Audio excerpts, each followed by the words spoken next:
I'm Alida Brill, and I'm a writer. I've been a writer virtually my entire adult life. This was the book I swore I would never write. Being chronically ill is living on another planet. I've lost huge chunks of my life. In lupus alone, it's 9-to-1 women. This is not the life I would have chosen, but at the end of the day, it hasn't been all bad. I'm Dr. Michael Lockshin. I'm a rheumatologist. I work at the Hospital for Special Surgery in New York. We both began almost the exact same way, that she said this wasn't the life she chose.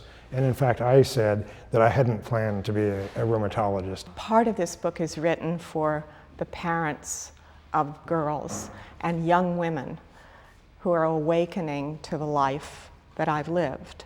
I think the hardest thing is when I talk to someone right at the beginning of an illness, I project where this person's going to be in 10 years and 20 years and so on. My dreams for this book, first for me, are for young women and women my age to not be defined by the disease. Most people encountering illness, certainly the way you see it on television, certainly the way the insurance companies look at it, I think of it as event, normality, event. We don't do that on day one.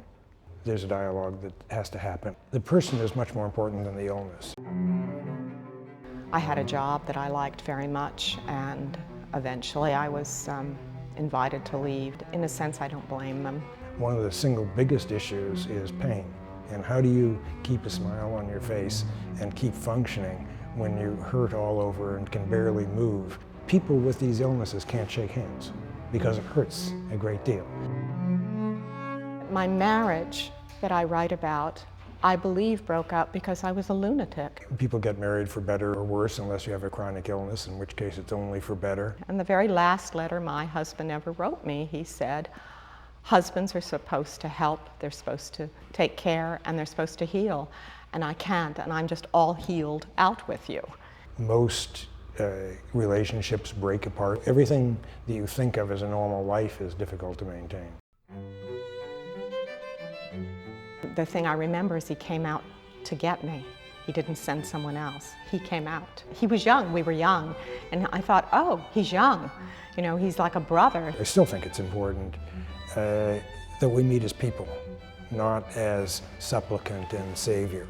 I want doctors to read this book too, and I want them to say, wait a minute, maybe I need to listen to people's stories. I am humbled by my disease. I think the enemy of doctor-patient relationship is arrogance. The patient I find most difficult to deal with is that patient who needs an answer, needs a yes or no. I'm actually so good about not doing that that sometimes he gets mad at me because I let things go too far. I'm too polite sometimes.